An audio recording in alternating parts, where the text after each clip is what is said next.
bonsoir à tous, bienvenue dans cette vidéo qui sera consacrée à Chouchou V3 dans son armure OCE, c'est-à-dire Andromeda Shun qu'on voit tout de suite derrière moi. On commence comme d'habitude chaque review avec les skills du personnage en question, skills qui sont montés à fond.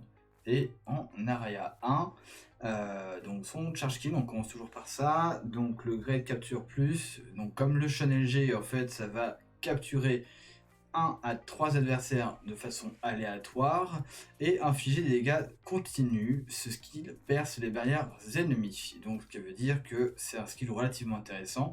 Et le modificateur de dégâts qui est juste là est pas négligeable puisque c'est plus 8800 points par tick. Son premier auto-skill, le Circle Defense Plus, qui est en fait le skill qui va lancer dans un second temps. Shun va s'enrouler de chaînes autour de lui, qui va réduire temporairement les dégâts des alliés à proximité. Et si un ennemi vient trop près, la chaîne va infliger des dégâts de type Fury, un knockback, un cancel d'auto-skill, et va infliger un disable. Donc un skill qui fait le café, si ce n'est que par rapport au premier charge kill, il ne perce pas les barrières ennemies.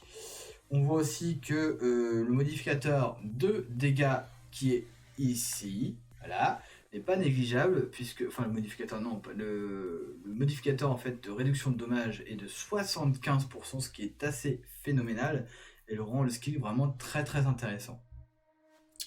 Le second auto-skill, qui est le skill qui va lancer en début de combat, c'est le Rolling Defense Plus, qui va donner à tous les alliés une barrière qui va bloquer les dommages et les statuts pendant 2 fois, quel que soit le type d'attaque. Ça va aussi infliger des dégâts aux ennemis sous forme de contre-attaque, et les dégâts sont nettement moindres que par exemple Iki ACE qui est de 70, puisque là c'est 15 000, sauf que c'est 15 000 2 fois. Donc ça rapproche à peu près avec ce que fait Popo ACE sur sa barrière, sauf que lui il fait plus mal mais il n'y a que 3 barrières. Donc là ça touche quand même l'ensemble de la team alliée. Son dernier auto-skill qui est un passif, Always in Effect, qui va augmenter la précision alliée, et ça va donner une chance d'annuler tous les effets de launch, de blowback, de knockback, et surtout le skill cancel pour tous les alliés. Le modificateur de précision de plus 55, ce qui est très bien quand on modifie l'Araya 1 en Araya 2, puisque ça permet d'augmenter un petit peu la précision de la team et donc de toucher la team adverse qui est en Araya 2 quand vos seins sont en Araya 1. Donc pas négligeable. Et aussi un modificateur en pourcentage d'anti-CC de 55%, un peu ce que fait Athéna, sauf que les CC sont moindres puisque ça n'annule pas les stuns notamment, ou encore le disable qui est effectivement quelque chose qu'on voit de façon récurrente actuellement à les personnages qui sortent. Quand on regarde par exemple Shun GC qui est subir un up, procure aussi un disable, on a aussi Eris SSE, et encore une fois le seul personnage qui empêche le disable reste Shun VGC, alors que Athéna ACE et Athéna normale, Athéna V1, le dispel le cas échéant. Mais encore faut-il qu'elle ne soit pas contrôlée. Donc si on fait un petit tour dans les stats, on va voir tout de suite que ce Shun, qui est un type vitalité, a un pulse de HP qui est relativement faible avec 94 776 malgré le star de mon compte. Une attaque furie qui est pas négligeable avec 11 000, donc ça c'est plutôt pas mal. Et après, je vais passer les défenses furie et physique, puisque là, en fait, ce qu'on voit, c'est avec les items Araya 2, puisque je l'ai équipé des items Araya 2.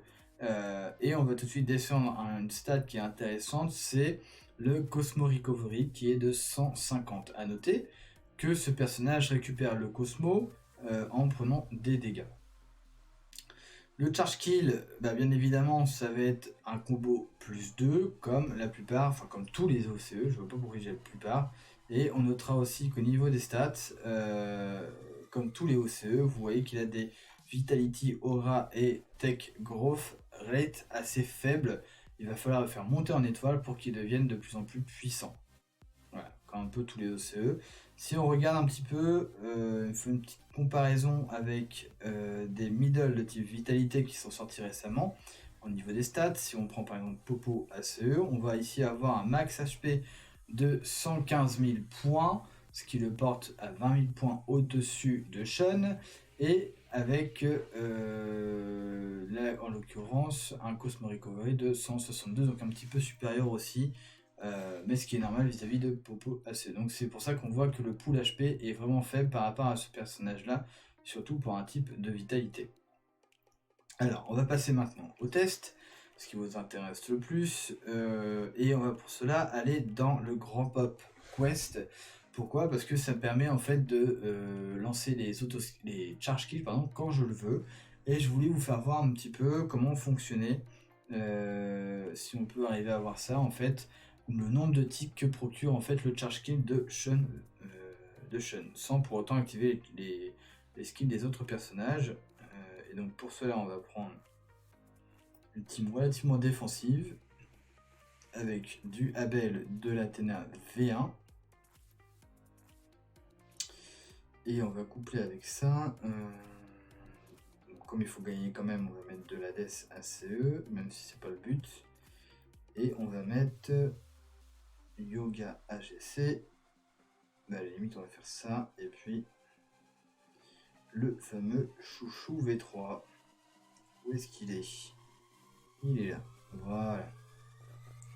Et là, comme j'ai toute liberté d'actionner ou pas les charge kills, ça va me permettre en fait d'utiliser uniquement potentiellement celui de Popo ACE pour limiter les charge kills adverses, mais surtout en fait celui de Sean V3 pour voir le nombre de charge kills qu'il inflige. Voilà, donc là c'est parti, hop, on va avoir une. Ah bah là c'était dispel direct, donc ça va pas. On dégage le Cosmo et on recommence. 2, 3, 4, 5, 6. Ça fait au moins 6 ticks. Voilà. Donc c'est pas négligeable. Voilà, c'est pas des petits dégâts. C'est marqué 8800, mais c'est 8800 x 6. Donc c'est un gros charge kill. Donc ça c'était le premier test, c'est vous démontrer un petit peu la puissance du charge kill. Maintenant on va s'intéresser un petit peu plus à son skill anti-CC. Et par exemple en fait l'idée, vu qu'il empêche les auto-skills de... Enfin le concept d'auto-skill c'est de... Voilà, par exemple là on a un chion GC, parfait. C'est parfait. Alors qu'est-ce qu'on a en fait? J'avais pas fait gaffe d'ailleurs. On va remplacer juste ces deux-là par des personnages qui font essentiellement de l'auto-skill. Et là, typiquement, en fait, ma team que j'aime bien, que j'ai mis en arène, c'est celle-ci. Avec un Ares qui est aussi bon en auto-skill qu'en charge kill. Et du Léo SSE qu'on rencontre de plus en plus dans les teams, forcément. Et là, normalement, ça devrait plutôt pas mal se passer. Boum, boum.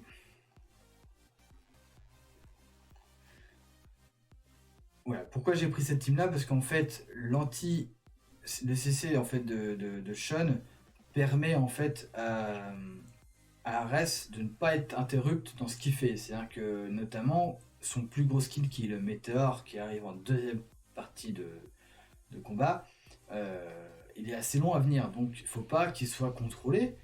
Et donc pour cela, si on met un duo Athéna et Sean, bah, c'est relativement efficace. Donc là, évidemment, je rencontre mes anciens camarades de chez de chez Vesperia, c'est assez rigolo. Petit clin d'œil aux amis de chez Panthéon, du coup, que j'affronte. Donc voilà, on va maintenant regarder un petit peu la mécanique du personnage. On va s'intéresser à ce qui se passe dans le combat. Donc, hop, on démarre le combat. Si toutefois ça veut bien partir, voilà. Donc le premier c'est le bouclier, voilà. Très rapidement il fait ses chaînes. Et il remet le bouclier, voilà. Donc c'est très très rapide. Et il refait ses chaînes. Donc c'est vraiment, ça enchaîne pas mal. Hein. Ces skills, ils enchaînent vraiment pas mal. Il en a deux auto-skills. Mais les auto-skills, ils enchaînent vraiment pas mal. Et là, je n'ai fait appel à aucun charge kill.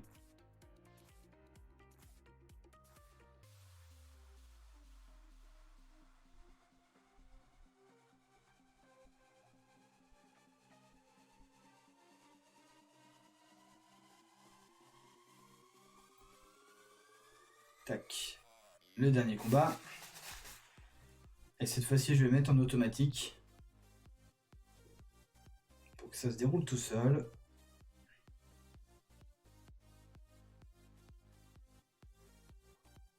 Voilà.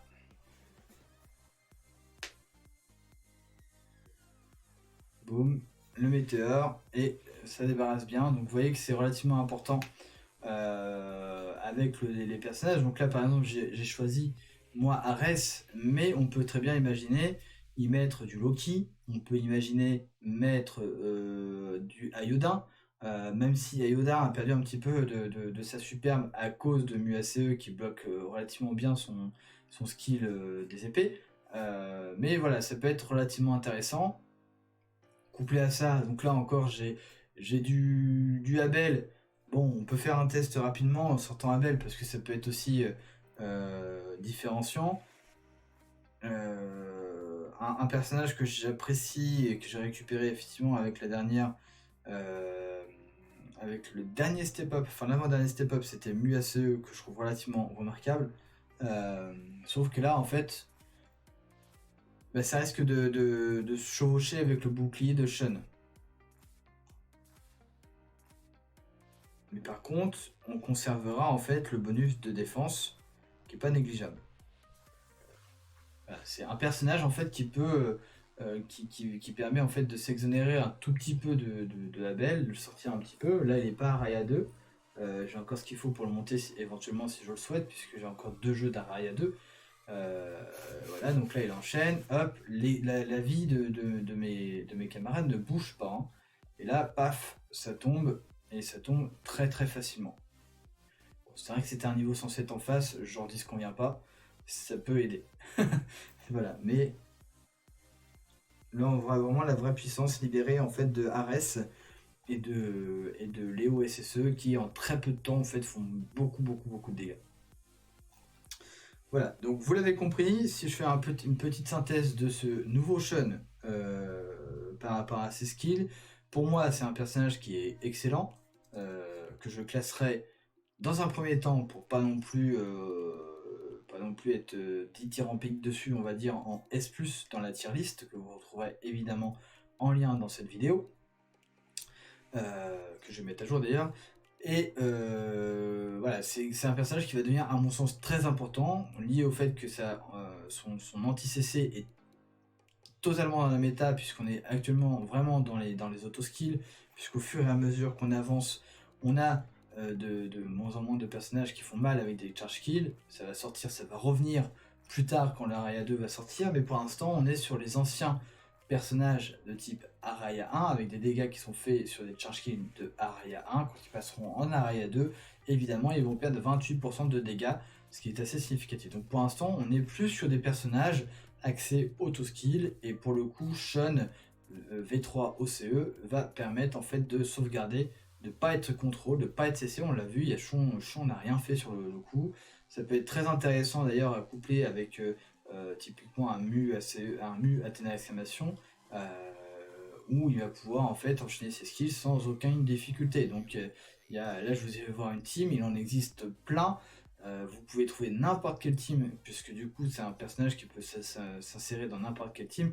Moi je préfère le mettre dans une team sans front, puisque justement ça va permettre à la chaîne en fait quand elle s'enroule de cesser aussi l'ennemi s'il n'est pas sous barrière. Donc ça c'est relativement appréciable on va dire, puisque c'est quand même disable, ça annule un skill, ça knockback, donc c'est vraiment du contrôle. Si vous avez vraiment toutes vos teams qui est autour de Shun, finalement ça ne bougera pas. Voilà. Donc un personnage que je classerai en S+, et je m'excuse de faire ce test un peu tard. J'espère que vous m'en veillerez pas, parce que du coup c'était le week-end de Pâques et j'étais plutôt pas mal occupé. Je vous dis à très vite dans une prochaine vidéo, une vidéo qui sera sans doute consacrée à un double live, un live Tencent et Crusade SSCF jeudi, si tout va bien. Voilà, je vous souhaite une très bonne soirée et je vous dis à très bientôt. Ciao ciao.